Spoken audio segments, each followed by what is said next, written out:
मैं यहाँ से निकल नहीं पाऊंगी। किटी, ये तुम क्या कह रही हो? मैंने सोचा था कि तुम मेरी मदद करोगी। किटी, तुम आखिरकार हो कहाँ? मुझे कुछ तो बताओ, ये मेरे साथ हो क्या रहा है? किटी, मुझे बताओ कि तुम आखिरकार कहाँ हो। और हम देखते हैं कि यहाँ पे एमा फ्रॉस्ट की आंख खुलती है और यहाँ से हम सीधा सैन फ्रांसिस्को के अंदर शिफ्ट होते हैं, जहाँ पे वो साइक्लॉप के साथ सो रही होती है। लेकिन वहाँ पे अचानक उनके दरवाजे पे दस्तक होती है और वो खोलती है तो देखती है कि वहाँ पे एक एजेंट आया हुआ होता है और बोलता है कि मिस एमा, आप ही हैं? तो वो बोलती है कि बिल्कुल। तो बोलती है कि ये आपके लिए आया है। तो एमा बोलती है कि नॉर्मन ऑसबॉर्न ने एक थंडरबोल्ट एजेंट को मेरे पास यूँ भेजा इस पैकेज को डिलीवर करवाने के लिए। तो वो बोलता है कि मुझे इस बारे में कुछ नहीं पता मैडम। तो एमा बोलती है कि हाँ, मैं जानती हूँ कि तुम्हें इस बारे में नहीं पता, मैं तुमसे नहीं पूछ रही थी। खैर, शुक्रिया तुम्हारा। और इस तरह वहाँ पे वो लेटर खोलती है और उसकी देख के थोड़ी आंखें खुल के रह जाती हैं। और इस तरह यहाँ से हम देखते हैं कि एमा फ्रॉस्ट जो है सीधा अपने एक फ्लाइट पकड़ती है और पहुँचती है एवेंजर्स टावर के ऊपर, जहाँ पे वो एवेंजर्स टावर की बिल्डिंग पे उतरती है और एवेंजर्स टावर में उसका वेलकम होता है और उसको बताता है एवेंजर्स टावर में कि आप सब बेसमेंट 9 में चले जाइए। और इस तरह वो वहाँ पे एक लिफ्ट पकड़ती है और बेसमेंट की तरफ जाती है, जहाँ पे वो एक रूम के अंदर एंटर होती है और देखती है कि वहाँ पे डॉक्टर डूम जो है यानी वॉन डूम पहले से बैठा हुआ होता है और इंतजार कर रहा होता है और एमा की तरफ घूर के देखती है। तो वॉन डूम बोलता है कि ओ मिस फ्रॉस्ट, ये बात याद रखिएगा कि कोई भी मर्द या औरत वॉन डूम के दिमाग के अंदर घुस नहीं सकती है, तो इसीलिए मैं आपसे सजेस्ट करना चाहूँगा कि आप इसको करने की कोशिश ना कीजिए, वरना मेरी रैत आपके ऊपर बरसेगी। तो एमा बोलती है कि अच्छा ठीक है फिर। और इस तरह हम देखते हैं कि वो वहाँ पे आती है और एक कुर्सी पे बैठ जाती है और फिर वहीं पे हम देखते हैं कि वहाँ पे कोई और नहीं बल्कि नेमर आता है और बोलता है कि विक्टर। और वो बोलता है कि नेमोर, तुम यहाँ क्या कर रहे हो? तो बोलता है कि मैंने सोचा था कि तुम यहाँ पे नहीं आने वाले हो। विक्टर बोलता है कि मैं सिर्फ एक कर्टिसी के लिए आया हूँ। तो नेमोर बोलता है कि कर्टिसी या क्यूरियोसिटी? तो वॉन डूम बोलता है कि हाँ, उसके लिए भी। तो नेमोर बोलता है वहाँ बैठते हुए, हाँ मैं भी इसी के लिए आया हूँ, क्योंकि मुझे भी समझ में नहीं आ रहा कि इसने हम सबको यहाँ पे क्यों बुलाया है और ये कौन है आखिरकार। तो वॉन डूम बोलता है कि ये एमा फ्रॉस्ट है, leader of X-Men, former white queen of Hellfire club. तो वो बोलता है कि ओ हाँ, मैं तुम्हें जानता हूँ एमा फ्रॉस्ट, और मैं नेमोर हूँ, समंदरों का राजा। तो वहाँ पे एमा बोलती है कि हाँ मैं जानती हूँ तुम कौन हो, हम मिल चुके हैं। तो नेमोर बोलता है कि तुमसे मिलके सच में बहुत ज़्यादा खुशी हुई। तो एमा बोलती है कि हम पहले मिल चुके हैं। तो नेमोर बोलता है हम मिल चुके हैं वाकई में? तो वहाँ पे एमा बोलती है क्या तुम्हारे पास से हमेशा ऐसी बदबू आ रही होती है? और नेमोर उसकी शक्ल देखता रह जाता है। और वहीं पे वॉन डूम बोलता है कि हमारे बीच यहाँ पे एक और शख्स है जिसने अभी तक अपने आप को रिवील नहीं किया है, मैं सजेस्ट करता हूँ कि तुम अपने आप को रिवील कर दो, वरना मैं तुम्हारे लिए कर दूंगा वो। और हम देखते हैं कि यहाँ पे कोई और नहीं बल्कि द हुड मौजूद होता है और नेमोर पूछता है कि ये कौन है? तो वो बताती है कि ये पार्कन रॉबिन्स है, द हुड। तो वो बोलता है हुड, आखिरकार तुम्हें ये किस तरह से पता चला कि मैं कौन हूँ? तो वहाँ पे एमा बोलती है कि यहाँ पे इसके अलावा कोई और भी मौजूद है, मैं उसको भी महसूस कर सकती हूँ। तो वहाँ पे पार्कन रॉबिन्स बोलता है कि मेरे दिमाग से बाहर निकलो, समझ में आई तुम्हें? मुझसे खेलने की कोशिश भी मत करना। तो एमा बोलती है कि वाकई में तुम्हें ऐसा लगता है, और एमा अपने दिमाग के जरिए उसकी गन उसी के मुंह में घुसवा देती है। तो वहीं पे नेमोर देखता है और बोलता है कि वेल डन लवली वन। तो वहीं पे डूम बोलता है कि सब शांत हो जाओ, अब हम लोग जो हैं एक गॉड की प्रेजेंस के अंदर हैं। और हम वहाँ पे देखते हैं कि कोई और नहीं बल्कि लोकी यहाँ पे आती है, जिसको आप जानते हैं कि अभी लोकी जो है एक लड़की बनी हुई है और बताती है कि मैं लोकी हूँ। तो नेमोर की आंखें खुली रहती हैं और बोलता है कि तुम, जब हम लास्ट टाइम मिले थे तो तुम मुझसे कुछ ज़्यादा ही अच्छी लग रही हो मुझे। तो लोकी बोलती है कि मुझे जान के खुशी हुई कि तुम्हें मेरी ये नई फॉर्म अपीलिंग लग रही है। तो नेमोर बोलता है कि मैंने तुमसे ये तो नहीं कहा, मैं तो बस तुमसे। तुम्हें भी डूम उसकी बात काटते हुए बोलता है कि वो आ रहा है। एमा बोलती है कि हाँ वो आ रहा है। और इस तरह हम देखते हैं कि यहाँ पे इन सबको जो है आज बुलाया है नॉर्मन ऑसबॉर्न ने, और बोलता है कि तुम लोगों का बहुत बहुत शुक्रिया जो तुम सब मेरी इस मीटिंग में शामिल हुए हो। तो ठीक है, फिर ये एक नया दिन है, तो इसीलिए मेरी बात ज़रा गौर से सुनना। अब से चीज़ें इस तरह से चलने वाली हैं, जैसा कि तुम सब जानते हो कि नॉर्मन ऑसबॉर्न यानी कि मुझे जो है सारे के सारे किंगडम की कीज थमा दी गई हैं। टोनी स्टार्क जा चुका है, SHIELD is no longer exist, और मैं इस वक्त जो हूँ world peacekeeping task force का हेड बन चुका हूँ, जिसके अंदर सारे के सारे इनिशिएटिव्स, एवेंजर्स की फ्रेंचाइज वगैरह सब कुछ अब मेरे अंडर फॉल करता है। और जितना मुझे पता है अपने बारे में, ये तुम लोगों के लिए एक बहुत बड़ी गुड न्यूज़ साबित होने वाली है। और वहाँ पे बोलता है नॉर्मन ऑसबॉर्न कि तुम सब यहाँ पे जो मौजूद हो अपने अपने लोगों के दरमियान बादशाह माने जाते हो, तुम लोग रूलर्स माने जाते हो, लेकिन इससे पहले तुम लोग सिर्फ टोनी स्टार्क और निक फ्यूरी के अंगूठे के नीचे दबे हुए थे। तुम लोग उनके खिलाफ थे, तुम अकेले काम कर रहे थे और सबके खिलाफ काम कर रहे थे, इसलिए तुम सब अलग अलग थे और अपनी कोई पहचान नहीं बना पा रहे थे। लेकिन रिस्पेक्टफुली अब हमें जो है इस बारे में कुछ ना कुछ करना होगा। अब से तुम्हें किसी चीज़ की भी ज़रूरत होगी तुम मुझसे आके कहोगे और मैं तुम्हारे लिए वो चीज़ कर दूंगा।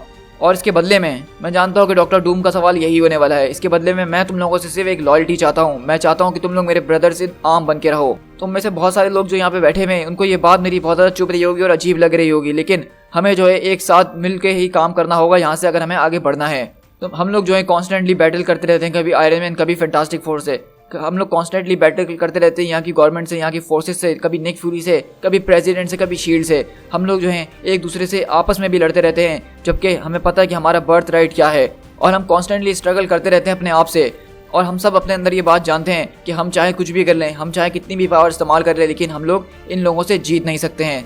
तो देखा जिस तरह से अभी यहाँ पे हुड बैठा हुआ है हमारे दरमियान, इसने जो है शहर को बहुत ज़बरदस्त तरीके से संभाला हुआ है। इसने किंग पिंग का नया रोल जो लिया है वो बहुत ज़बरदस्त तरीके से उसमें काम कर रहा है। मैं नहीं जानता कि तुम में से सबको इस बारे में पता है कि नहीं। इसने अपने आप को जो है एक किंग पिंग के अंदर बदल दिया है इस शहर का। इसने अपनी स्ट्रेंथ को बहुत ज़्यादा बढ़ा लिया है, वो भी नंबर्स के ज़रिए। और मुझे ये चीज़ इसकी बहुत ज़्यादा पसंद आई है क्योंकि इसके सारे लोग एक साथ मिलकर काम कर रहे हैं। इन सब ने रियलाइज़ कर लिया है कि इन सब का गोल एक ही है, तो इनको मिलकर काम करना चाहिए। तो हुड बोलता है तो इसका मतलब ये है कि तुम मेरा यहाँ पे आइडिया चुराने आए हो। तो नॉर्मल उसमें बोलता है कि एक अच्छा आइडिया वो अच्छा आइडिया होता है, लेकिन नहीं, मैं यहाँ पे तुम लोगों की चीज़ों में से हिस्सा मांगने के लिए या तुमसे कुछ लेने के लिए नहीं आया हूँ। तुम अपना हिस्सा अपने पास रखो, मुझे सिर्फ एक चीज़ रिटर्न में चाहिए और वो है। और वहीं पे वॉन्डूम उसकी बात काटते हुए बोलता है कि तुम चाहते हो कि तुम हमें अंडर कंट्रोल रखो, उसका क्रेडिट तुम्हें मिलता रहे। तुम वो करना चाहते हो जो निक फ्यूरी और स्टार्क नहीं कर सके। और वहीं पे ऑसबॉर्न जो उसको खामोशी से देख रहा हो। और वहीं पे नेमोर बोलता है कि देखो ऑसबॉर्न, मैं तुम्हें जानता नहीं हूँ, ना ही मैं तुम्हें पसंद करता हूँ और ना ही तुम पे ट्रस्ट करता हूँ। तो ऑसबॉर्न बोलता है कि मैं जानता हूँ कि तुम मुझसे क्या करते हो और क्या नहीं, लेकिन तुम्हें मेरी ज़रूरत ज़रूर है। मैं इस वक्त नया गाय हूँ जो इसके पास सारा का सारा चार्ज है। मैं नया निक फ्यूरी हूँ और तुम जानते हो कि एटलांटिस ख़त्म हो चुका है। तुम्हारे स्लीपर एजेंट्स जो पूरी दुनिया में फैले हुए थे वो ख़त्म हो रहे हैं। और हाँ, मैं जानता हूँ तुम्हारे एजेंट्स की कहानी के बारे में, अब ये इतना भी ज़्यादा खुफिया नहीं रहा है। मैं जानता हूँ कि वो लोग यहाँ पे घूमते फिरते रहते हैं सरफेस वर्ल्ड के ऊपर, उनके पास कुछ प्लान्स हैं। तुम इस वक्त एक ऐसे राजा हो जिसके पास कोई किंगडम नहीं है, और साथ ही साथ तुम डूम और तुम लोकी, तुम दोनों का भी कुछ यही हाल है। वहीं पे द हुड मुस्कुराते बोलता है कि चलो ठीक है, मैं तुम्हारी बात 1 मिनट के लिए मान लेता हूँ, लेकिन तब क्या होगा जब ये गॉब्लिन यानी कि तुम हमसे कुछ मांगने के लिए आओगे और हम तुम्हें कहें कि जाओ भाड़ में, क्योंकि बेसिकली सुपर विलेंस का काम कुछ ऐसा ही होता है और वो यही करते आते हैं, तो फिर तुम हमारा क्या उखाड़ लोगे। तो नॉर्मन बोलता है कि वेल, तुमने ये बात तो बड़ी अच्छी करी है, लेकिन मैं बता दूं कि मैंने तुम लोगों को यहाँ पे इसीलिए बुलाया क्योंकि मुझे दिखता है कि तुम लोग मैन और वुमेन ऑफ ऑनर हो, इसीलिए मैंने इस मीटिंग को यहाँ पे बुलाया, वरना मैं कभी भी इस मीटिंग में तुम लोगों को नहीं बुलाता। लेकिन फिर भी अगर तुम्हें लगता है कि तुम अपने बेसिक इंस्टिंक्ट्स पे जो उतर आओगे और जिसके लिए तुम्हें हर मना किया गया और वही करोगे, तो ये बात याद रखना कि जो इस रिलेशनशिप के अंदर तुम्हें चीज़ें दी जाएंगी वो तुमसे छीन ली भी जाएंगी, चाहे तुम्हें वो अच्छा लगे या ना लगे, चाहे तुम उसके लिए मानो या ना मानो, वो तुमसे बाय फोर्स सब कुछ छीन लिया जाएगा। तो वहाँ पे लोकी हंसना शुरू करती है। तो नॉर्मन ऑसबॉर्न की तरफ देखता है और बोलता है कि तुम किस बात पे हंस रही हो। तो बोलती कि नहीं माफ़ करना मुझे, तुम अपनी बात कंटिन्यू करो।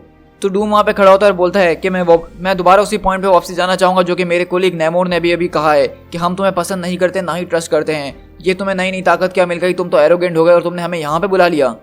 और वहीं पे नॉर्मन ऑसबॉर्न दरवाज़ा खोलते हुए बोलता है कि वेल, तुमने ये बात बड़ी अच्छी करी है और तुम्हारे पास पॉइंट भी है, मैं मानता हूँ, लेकिन अगर ऐसा कोई केस होता है जिसमें हम एक दूसरे के खिलाफ हो जाएं, या फिर तुम मेरी वो पेमेंट देने से इनकार करो जो मैं तुमसे मांग रहा हूँ, या फिर तुम सारी काइंडनेस को भूल जाओ जो मैंने तुम्हारी तरफ दिखाई है, तो मेरे पास एक मेरा दोस्त है।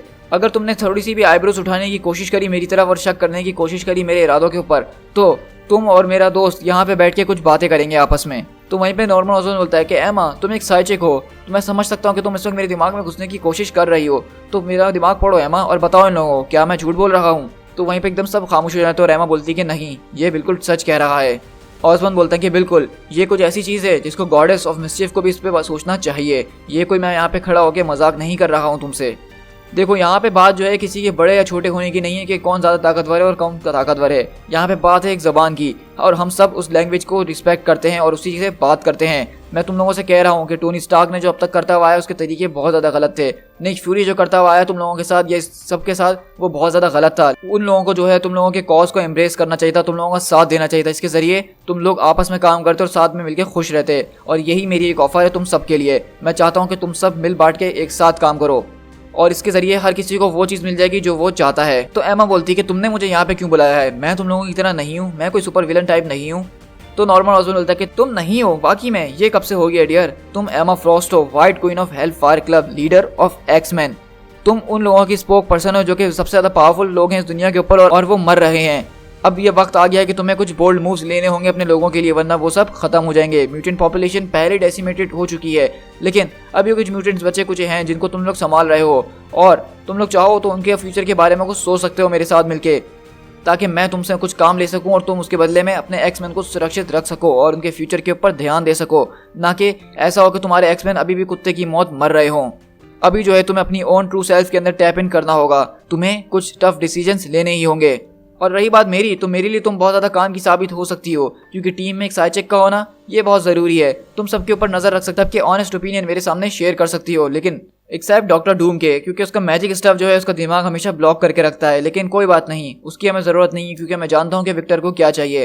विक्टर को सिर्फ लैटवीरिया चाहिए और तुम उसको हासिल कर सकते हो। सिर्फ यही नहीं, बल्कि आज अभी इसी वक्त से तुम्हें जो है मैं यूनाइटेड स्टेट से रिहा कर दूंगा, क्योंकि तुम हमारी कैद में, हम जानते हैं, तुम्हें वापसी तुम्हारे होमलैंड भिजवा दिया जाएगा। क्योंकि अभी यहाँ पे एक आर्ग्यूमेंट चल रहा है जिसके नतीजे में ये सुनने में आ रहा है कि टोनी स्टार्क ने जब तुम्हें अरेस्ट किया तो वो उस वक्त स्क्रल के इन्फेक्शन के, स्क्रल के वायरस के अंदर था, इसीलिए उसने तुम्हें इम्प्रिजन करा था। वरना तुम्हें जो है यहाँ पे कैद करने की कोई ज़रूरत नहीं थी। इसलिए इसको हम इंटरनेशनल लेवल पे ले जाएंगे, डिस्कस करेंगे वर्ल्ड कोर्ट के साथ। लेकिन तब तक मैं तुम्हें रिहाई दिला सकता हूँ। ये सब कितना ईजी है और ये सिर्फ अभी शुरुआत है विक्टर, और तुम घर जा रहे हो। क्या तुम्हें इससे बेहतर ऑफर मिल सकती है? बताओ मुझे। और फिर वो नेमोर के पास आता है और बोलता है तुम अपने जो है कैसल्स को बना सकते हो, अपनी ज़िंदगी जी सकते हो, अपने लोगों को खिला सकते हो और तुम वहाँ पे रह सकते हो आराम से। हम सब जानते हैं कि हमारे बेस्ट मोमेंट्स जो होते हैं वो बहुत ज़्यादा प्राइवेट होते हैं, लेकिन हमारी डिफीट्स वो बहुत ज़्यादा पब्लिक होती हैं, उसके बारे में सब जानते हैं। मैं तुमसे यही कहना चाहूँगा कि तुम इस फेट के अगेंस्ट जाने से अच्छा है इसको एम्ब्रेस कर लो। हमें चाहिए कि हम अपनी विंस को जो है खामोशी से रखें, हम अपनी विक्ट्रीज को हम आपस में ही बांटें, हम अपनी स्ट्रेंथ को आपस में ही बांटें और मिलजुल के काम करें आज से। तो वहीं पे दाऊद बोलता है कि मेरे लोग टोटली बिजनेस के अंदर शामिल हुए हुए हैं, हमारा फाइनेंशियल जो है बहुत अपसाइड की तरफ जा रहा है, हम अवेंजर्स या चाहे किसी से भी जो है उसको लूट लेते हैं और मैं तुम्हारी इस डील से पास करना ही चाहूँगा।